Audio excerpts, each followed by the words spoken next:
इसमें हमारी विवेचना कंटिन्यू चल रही है। एसआईटी की जांच जो टीम थी वो भी उसमें कंटिन्यू जांच कर रही है और इसमें कुछ फैक्ट हैं, कुछ तथ्य हैं वो और सामने आए हैं, इसको लेकर के आज उपस्थित हुए हैं। 14 तारीख यानी 8 दिनों से ये सारी चीज़ें गोल मटोल चल रही थी, मगर आज एक रिपोर्ट आती है, डीएनए रिपोर्ट। पुलिस ने साफ तौर पर कहा था कि इस मामले से हम 3 लोगों का डीएनए रिपोर्ट भेज रहे हैं। एविडेंस है, जो साक्ष्य हैं, वो सारी चीज़ें के बाद हमने 3 आरोपियों को डीएनए सैंपल के लिए भेजा हुआ था। 2 अन्य संदेही भी थे साथ में।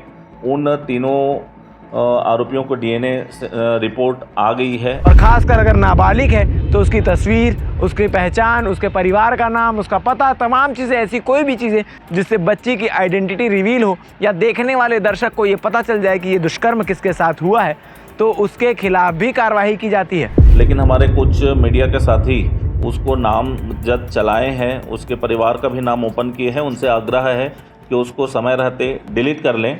पॉक्सो एक्ट के धारा 23 के तहत ये स्पष्ट मीडिया के लिए भी उसमें प्रावधान है। दुर्ग में 6 तारीख को रामनवमी के दिन 6 वर्ष की बच्ची के साथ हुए दुष्कर्म और हत्या के मामले में अब तक आपने कई सारी रिपोर्ट देखी, कई सारी खबरों के माध्यम से जानकारी एकत्रित की, जिसमें आपको बता दूं, शुरुआती दौर में आरोपी को पकड़ने के लिए जद्दोजहद चल रही थी। उसके बाद आरोपी लड़की का ही चाचा निकला, बट जब चाचा निकलने के बाद परिवार वाले मीडिया के सामने आकर साफ तौर पर कह रहे थे कि चाचा ऐसा नहीं कर सकते, पुलिस फंसाने का प्रयास कर रही है। और पुलिस एक तरफ अपने बयान पे, अपने मीडिया के सामने जो बाइट दे रही थी, उसमें साफ तौर पर कह रही थी कि आरोपी को आरोपी सिद्ध करने के लिए हमारे पास पुख्ता सबूत हैं, सारी जानकारी हमारे पास है, इसीलिए हम उसे आरोपी बनाए हैं।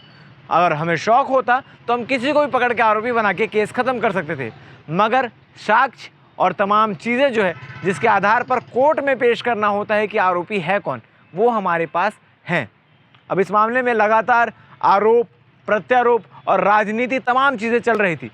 आपको बता दें कि बच्ची के परिवार से मिलने तमाम नेता, तमाम जो जनप्रतिनिधि है वो तक पहुंचे हुए थे। प्रदेश अध्यक्ष दीपक बैज, विधायक देवेंद्र यादव, विधायक गजेंद्र यादव और तमाम जो भी हैं वो पहुंचे हुए थे। तमाम अलग अलग प्रकार की खबरें इन दिनों, इतने दिनों में चल रही थी, क्योंकि 6 तारीख को ये वारदात हुई है और आज जब हम ये खबर बना रहे हैं तो आज के डेट है 14 तारीख, यानी 8 दिनों से ये सारी चीज़ें गोल मटोल चल रही थी, मगर आज एक रिपोर्ट आती है, डीएनए रिपोर्ट। पुलिस ने साफ तौर पर कहा था कि इस मामले से हम 3 लोगों का डीएनए रिपोर्ट भेज रहे हैं और 3 लोगों का डीएनए रिपोर्ट भेजने के बाद क्या कुछ रिपोर्ट में आता है, ये देखने के बाद चीज़ें और भी स्पष्ट हो जाएगी। तो डीएनए रिपोर्ट में साफ तौर पर आया है कि जो बच्ची का चाचा है उसके सैंपल्स बच्ची के शरीर में मिले हैं और डीएनए रिपोर्ट में ये प्रूफ हो चुका है। और बाकी जो 2 लोगों का डीएनए रिपोर्ट भेजा गया था उसमें भी स्पष्ट हो चुका है कि ये दोनों का किसी प्रकार से सैंपल बच्ची के आसपास, बच्ची के शरीर में नहीं मिलता है। और इसके साथ ही जो बयानबाजी में वो लोग अपना चीज़ें बता रहे थे कि 6 तारीख को वो कहाँ थे, किससे मिले, क्या क्या किया, वो सारी चीज़ों की क्रॉस चेकिंग और पूछताछ करने के बाद पुलिस इस बात को स्पष्ट रूप से कह रही है कि ये दोनों आदमी के जो बयान है, जो गवाही है, वो सत्य है, 100% सही है। इस पूरे मामले को लेकर प्रेस कॉन्फ्रेंस हुई, जिसमें एडिशनल एसपी सुखनंदन राठौर ने सारी चीज़ें, सारी पिक्चर स्पष्ट करते हुए तमाम चीज़ें बताई। इसके साथ साथ एक और ज़रूरी सूचना दी है कि इस मामले को लेकर तमाम मीडिया जो है वो बच्ची से जुड़ी खबरें दिखा रही है, मगर कुछ लोग जो हैं वो नियम और कानून का उल्लंघन करते हुए चीज़ें दिखा रहे हैं, पॉस्को एक्ट का उल्लंघन करते हुए। पॉस्को एक्ट के तहत आपको बता दूं कि किसी भी के साथ दुष्कर्म हुआ रहता है और ख़ासकर अगर नाबालिग है तो उसकी तस्वीर, उसकी पहचान, उसके परिवार का नाम, उसका पता, तमाम चीज़ें, ऐसी कोई भी चीज़ें जिससे बच्ची की आइडेंटिटी रिवील हो या देखने वाले दर्शक को ये पता चल जाए कि ये दुष्कर्म किसके साथ हुआ है, तो उसके खिलाफ भी कार्रवाई की जाती है। और इसमें प्रावधान भी है कि 6 महीने से 1 साल तक उस पत्रकार को भी सज़ा हो सकती है, जिसको लेकर भी एडिशनल एसपी सुखनंदन राठौर ने अवगत कराया है कि जो भी ऐसे चीज़ें गलती से भूलवश कर दी हैं वो डिलीट कर दें, वरना पुलिस उस पर कार्रवाई करने के लिए बाध्य होगी और आने वाले समय पर उस पर कार्रवाई हो सकती है। इस पूरे मामले को लेकर प्रेस कॉन्फ्रेंस में क्या कुछ हुआ, आप आगे वीडियो में। 6 अप्रैल को मोहन नगर थाना क्षेत्र जो घटना घटित हुई थी, उस दिन प्रेस ब्रीफिंग आयोजित किया गया था। उसमें हमने कहा था कि समय समय पर इसमें प्रोग्रेस रिपोर्ट और जो भी चीज़ें निकल के तथ्य आएगी उस पर हम आपको अवगत कराते रहेंगे। उसी क्रम में यह प्रेस कॉन्फ्रेंस आयोजित किया गया है। इसमें हमारी विवेचना कंटिन्यू चल रही है। एसआईटी की जांच जो टीम थी वो भी उसमें कंटिन्यू जांच कर रही है और इसमें कुछ फैक्ट हैं, कुछ तथ्य हैं वो और सामने आए हैं, इसको लेकर के आज उपस्थित हुए हैं। सोमेश यादव जो आरोपी था वो कंटिन्यू हमें गुमराह करता रहा और जिस तरीके का वो बात बताते रहा उसी क्रम में ही उस दिन की विवेचना आगे बढ़ी थी और संदेह के साथ साथ जब पुख्ता उस दिन हमें सबूत मिल चुके कि बच्ची का चप्पल का वहाँ पर मिलना, बच्ची का अंतिम समय पर उस घर से ही गायब होना और वो जो हमें बताता रहा कि मैं काम करने गया था, पेंटिंग करने गया था, लेकिन वो कहीं नहीं गया था, वो भी स्पष्ट हो गया। उसके घर वाले भी इस बात को प्रमाणित किए कि वो घर पर ही था, कुछ समय के लिए बाहर हुआ था। ये जो फिजिकल एविडेंस है, जो साक्ष्य हैं, वो सारे चीज़ें के बाद हमने 3 आरोपियों को डीएनए सैंपल के लिए भेजा हुआ था। 2 अन्य संदेही भी थे साथ में। उन तीनों आरोपियों को डीएनए रिपोर्ट आ गई है, उसी के आधार पर अभी हम आपको जानकारी दे रहे हैं। जो पीएम के समय पोस्टमार्टम करते हुए डॉक्टर की टीम ने जो बच्ची के शरीर से डीएनए के लिए सैंपल सुरक्षित रखे थे, उस सैंपल का मिलान 3 आरोपियों जो संदेही आरोपी थे उनके डीएनए सैंपल से मैच जब कराया गया है, रिपोर्ट अनुसार रिपोर्ट जो आई है उसमें डीएनए का जो सैंपल है वो सोमेश यादव का पाया गया, स्पष्ट रूप से प्रमाणित हो गया। तो जो पहला इसमें हमारा जो आरोपी जिसको मान के चल रहे थे, कराने के लिए भेजे थे, उनका किसी प्रकार का कोई मैचिंग नहीं हुआ।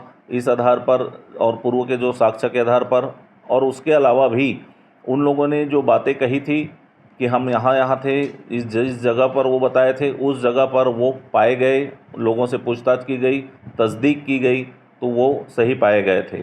इस आधार पर उनकी जो संदेही जो अन्य थे उनका नाम स्पष्ट नहीं हो पाया।